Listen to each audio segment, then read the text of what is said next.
ہم لوگ یہاں پہ ڈیمانڈ کرتے ہیں کہ جو راولپنڈی کے کمشنر صاحب نے، لیاقت چٹھا صاحب نے کل پریس کانفرنس کی ہے، کمشنر خواتین و حضرات ایک بہت اہم پوزیشن پہ ہوتا ہے. ڈیپٹی کمشنرز، اسسٹنٹ کمشنرز اور ایک انتظامیہ کے جتنے لوگ امور جو گورنمنٹ کی مشینری ہوتی ہے وہ ایک علاقے کے کمشنر کو رپورٹ کرتے ہیں. اور ایک کمشنر کا کام ہوتا ہے کہ نہ صرف ان اپنے ماتحت لوگوں کی ACR لکھنا، اینول کانفیڈینشیل رپورٹ لکھنا، بلکہ روزمرہ کے ان کے ٹاسک اور ان کو ٹاسک کرنا اور ان سے رپورٹس لینا. لہٰذا ایک بہت اہم پوزیشن پہ جب ایک شخص اٹھ کے کہتا ہے کہ مجھ پہ میرا ضمیر جو ہے وہ مجھے یہ اجازت نہیں دے رہا تھا، اور میں نے یہ بات کی ہے، انکشاف کی ہے کہ 60 اور 70 ہزار لیڈز کے لوگوں کے خلاف ہم نے ٹھپے لگائے اور اس کو ہم نے ریورس کیا اس رزلٹ کو. لہٰذا یہ اس چیز کی علامت ہے کہ وہ جو لیڈ کی بات کر رہے ہیں کہ لیڈ تب آتی ہے جس وقت آپ کے حق میں ووٹ پڑیں. سو لہٰذا وہ لیڈز پاکستان تحریک انصاف کی تھی. ان کو فی الفور بہت آسان ہے کہ وہ فارم 45 کی بنیاد پہ فارم 47 جو آپ کا سمری آف دا کاؤنٹ جس کو کہتے ہیں وہ اصلی معنی میں وہ نوٹیفائی کریں اور اس کو ایشو کریں، کیونکہ وہ سمری آف دا کاؤنٹ یا فارم 47 جس وقت ایشو ہوگا تو ہمارے کینڈیڈیٹس جو ہیں وہ فل فور ان کی نوٹیفیکیشن ہو سکے گی اور یہ جعلی فارم 47 کو رد کیا جائے. یہ 1 یا 2 دنوں کا کام ہے، اس سے زیادہ نہیں، گھنٹوں کا کام ہے، اس کو فل فور کیا جائے.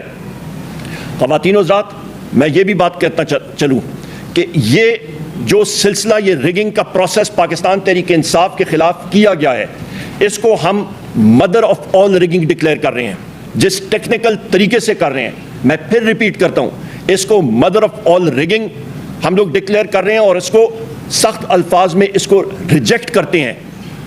لیاقت چٹھا صاحب نے بالکل درست کہا اور اس کا اعتراف کیا کہ انہوں نے کہا کہ میں نے عوام کی پیٹ میں چھرا گھونپا ہے بقول ان کے. لہٰذا یہ پاکستان کی عوام کا مینڈیٹ چرانے کی کوشش ہے جس کو ہم لوگ ریجیکٹ کرتے ہیں. پاکستان کی عوام نے بآواز بلند کہا ہے کہ پاکستان تحریک انصاف کو ہم لوگ 180 سیٹیں دے رہے ہیں اور وہ ہمیں ملنی چاہیے.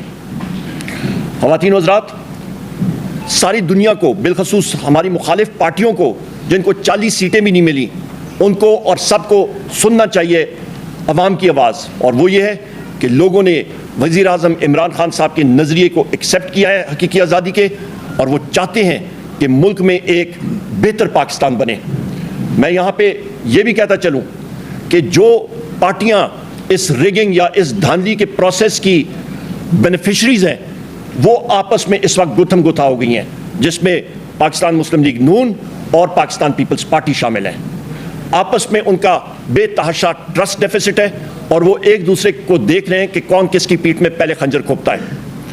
اس کے ساتھ ساتھ میں یہ بھی بات کرتا چلوں کہ مولانا فضل الرحمان صاحب نے بھی اسی بات کی ابھی انکشاف اور انڈورسمنٹ کی ہے جو کہ وزیر اعظم عمران خان صاحب نے پہلے کی تھی، کہ یہ vote of no confidence Pakistan Tehreek Insaf کے خلاف ایک انجینئرڈ پروسیس تھا اور اس کا انکشاف انہوں نے خود کیا. مختلف لوگ ابھی سامنے آ رہے ہیں. اللہ الحق ہے اور یہ چیز اللہ تعالیٰ لوگوں کی زبان سے، ہمارے مخالفین کی زبان سے خود بلوا رہے ہیں. یہ سب سے بڑی انڈورسمنٹ ہے. اس عمل میں مولانا فضل الرحمان نے بھی اس دھاندلی کے پروسیس کے حوالے سے بات کی ہے اور انہوں نے بھی اس کا اعتراف کیا ہے. اس کے ساتھ ساتھ مختلف سیاسی پارٹیاں جس پہ GDA سندھ میں پیر صاحب پگاڑو شریف اور ساتھی، ان ساروں نے مظاہرے بھی کیے اور اس چیز کو ہائی لائٹ کیا، اجاگر کیا کہ دھاندلی وہاں پہ بھی ہوئی ہے اور ایک مخصوص پارٹی کو یعنی کہ پیپلز پارٹی کو یا وہاں پہ MQM اس کے بینیفیشریز ہیں. خواتین و حضرات، میں یہاں پہ یہ بات کہتا چلوں کہ vote of no confidence, engineered vote of no confidence تو ہوا، پر پاکستان کی معیشت کو کیا ہوا؟ پاکستان کی معیشت کو جو ہٹ ہوئی خواتین و حضرات، آپ کی ایک معیشت جو کہ 6% گروتھ ریٹ کے ساتھ چل رہی تھی، GDP گروتھ ریٹ، وہ اچانک ایک سال کے اندر اندر منفی 0.3% پہ آ گئی، منفی سے بھی نیچے. اس کا مطلب ہے معیشت کا حجم کم ہوا. وزیر اعظم عمران خان صاحب کے دور حکومت میں کووڈ کے باوجود جو آپ کی معیشت ہے اس کا حجم 6% سے بڑھ رہا تھا، پہیہ تیزی سے چڑھ رہا تھا، پیسوں کی ریل پیل تھی، ملازمتیں بن رہی تھیں، عوام خوشحال تھی، اور اچانک وہ حجم کم ہوا. بجلی کے نرخوں میں اضافہ 17 روپے یونٹ سے اٹھ کے تقریباً 85 روپے یونٹ تک اس وقت بجلی جا رہی ہے اور مزید بڑھے گی.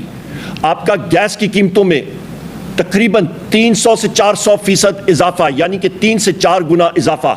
آپ کی افراد زر خواتین و حضرات 45% سے بھی زیادہ گئی۔ کمر توڑ مہنگائی، جس کی وجہ سے عوام بیزار ہو کے اس نے پاکستان تحریک انصاف کو بھاری مینڈیٹ دیا۔ 3 کروڑ سے زیادہ لوگوں نے پاکستان تحریک انصاف کو ووٹ دیا اور الیکٹ کرایا۔ کیوں؟ کیونکہ ان کو معلوم تھا کہ عمران خان صاحب وہ واحد لیڈر ہیں، تحریک انصاف وہ واحد پارٹی ہے جو کہ اس بھنور سے پاکستان کو نکال سکتی ہے اور صحیح رستے پہ لگا سکتی ہے۔